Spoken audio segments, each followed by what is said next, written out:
I want you to look closely at this image. It's a 2008 Buick LeSabre. It's beige, it has a bench seat, it has a cassette player. It's currently parked in the garage of an 80-year-old man who drives it 3 miles a week to the grocery store and the pharmacy. Most people look at this car and see a relic. They see a boring, outdated machine that belongs in a museum of mediocrity. But I'm a mechanic, and when I look at this car, I see something completely different. I see a tank. I see an engine block made of solid cast iron that was over-engineered by people who didn't know how to build things that break. I see a transmission that doesn't have a single line of subscription code in its computer. I see a suspension system designed to glide over potholes that would shatter the rims of a brand new $60,000 Tesla. In 2026, we are living in the era of the disposable appliance, but hidden in plain sight on Facebook Marketplace and in senior citizen communities across the country, there is a goldmine of high-reliability survivors. I call them the grandpa cars. These are cars that were bought new by the most disciplined generation in history. People who did their oil changes every 3,000 miles on the dot. People who washed the salt off the undercarriage every Saturday. People who didn't push their cars, they pampered them. In this investigative report, I am going to reveal the 8 specific grandpa models that mechanics are secretly hoarding. I will show you the million-mile engines that the EPA effectively banned, and I will tell you how to find these cars before the smart money investors buy them all up and drive the prices through the roof.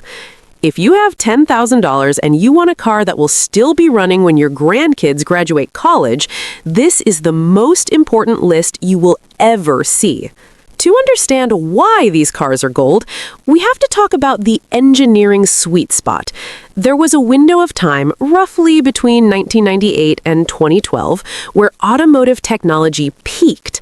We had mastered precision machining, we had reliable fuel injection, we had advanced safety structures. But we hadn't yet entered the Silicon Valley era of car building. The engines weren't tiny 3 cylinders with massive turbos. The dashboards weren't giant iPads that control your steering. The transmissions weren't sealed units with no dipsticks. In this era, a car was built to be repaired, not just replaced. The parts were made of metal, the gaskets were thick, the wiring harnesses were simple and robust. In 2026, as the new car market collapses under the weight of bad software and plastic parts, these survivors are becoming the most valuable assets on the road. They are the gold standard of reliability. We have to start with the ultimate grandpa car, the 2000 to 2005 Buick LeSabre. Under the hood of this car lies the GM 3800 Series 2 and 3 V6. Ask any old-school mechanic what the best engine GM ever built was, and they won't say the Corvette V8, they will say the 3.8-liter V6. This engine is unkillable. It is a pushrod design, meaning there are no complex overhead cams or timing chains to stretch. It has cast iron block and cast iron heads. It runs cool. It is under-stressed. In 2026, you can find a one-owner, garage-kept Buick LeSabre with 60,000 miles for $5,000. That car will outlast a brand-new Chevrolet Equinox. It will outlast a new Ford Explorer. The only thing that kills these cars is the plastic coolant elbows, a $20 part that takes 10 minutes to fix. If you replace those with aluminum versions, you have a car that will see 500,000 miles without breaking a sweat.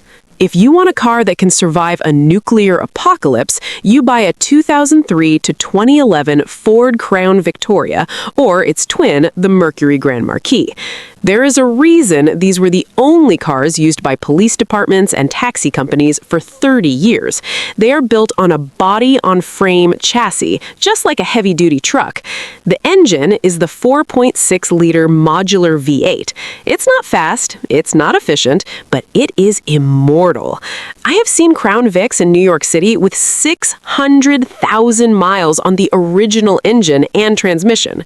In 2026, the grandpa version of this car, the Mercury Grand Marquis, is the secret weapon for a budget buyer. Because it was the grandpa version, it wasn't beat up like a police car, it wasn't idled for 12 hours a day, it was driven to church and the grocery store.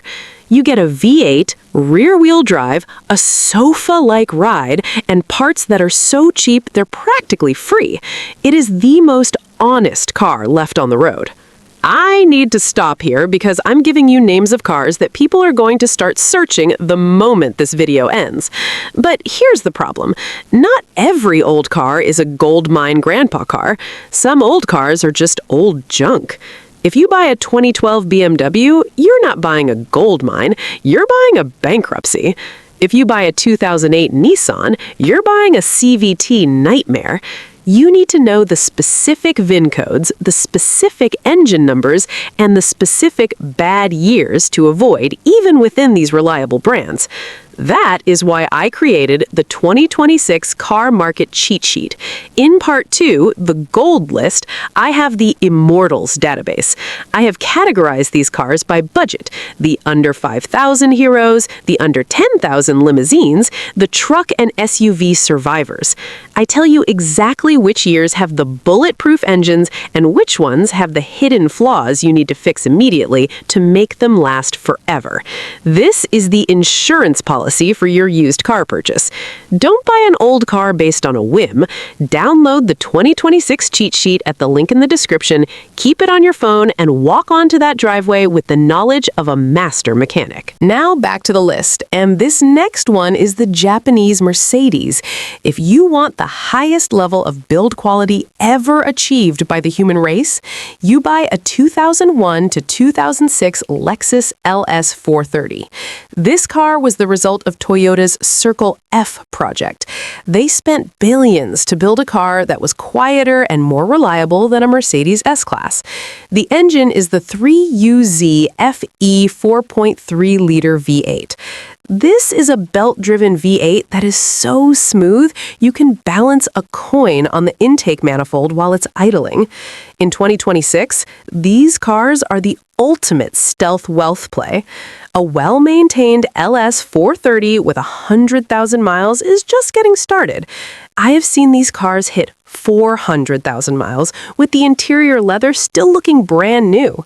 The secret is the grandpa owner. These were $90,000 cars when new. The people who bought them were surgeons, lawyers, and retirees who followed the Lexus maintenance schedule to the letter. If you find one for $12,000, buy it. You are getting a car built to a standard that no longer exists in the world of modern manufacturing. We talked about the Avalon before, but we have to mention the 2005 to 2012 generations specifically for the grandpa factor. This car has more rear legroom than a Mercedes Maybach. The rear seats even recline. It uses the 2GR FE V6, the one I called the Toyota masterpiece. Why is it a grandpa goldmine? Because nobody under the age of 60 ever bought one new. They are invisible to the hype market. People want the Camry or the RAV4. They ignore the Avalon. This means you can find a pristine, low-mileage Avalon for 30% less than a comparable Camry. It is the most comfortable, quiet, and reliable long-distance cruiser on this list. It is a Lexus for people who don't want to pay for the badge. If you want something smaller and more European in feel, look for a 2004 to 2008 Acura TSX. This car uses the Honda K24 engine. In the mechanic world, the K24 is the god of four cylinders. It uses a timing chain, it has high-flow ports, and it uses IV tech. It is mathematically one of the most reliable internal combustion engines ever designed. Most accurate TSXs were bought by people who wanted a sensible luxury car. In 2026, a clean, one-owner TSX is a forever car. It handles like a sports sedan, gets 30 miles per gallon, and will start every single morning for the next 20 years. Just check the AC compressor. That's the only weak point. If the AC works, the car is gold. This is the smartest cheat code for a budget buyer in 2026. Look for a 2003 to 2008 Pontiac Vibe. But that's a Pontiac, you might say. Pontiac went out of business. Exactly, and that's why it's cheap. The Pontiac Vibe was a joint venture between GM and Toyota. Underneath that Pontiac badge, every single nut, bolt, wire, and engine part is a Toyota matrix. It has the Toyota 1.8-liter engine and a Toyota transmission.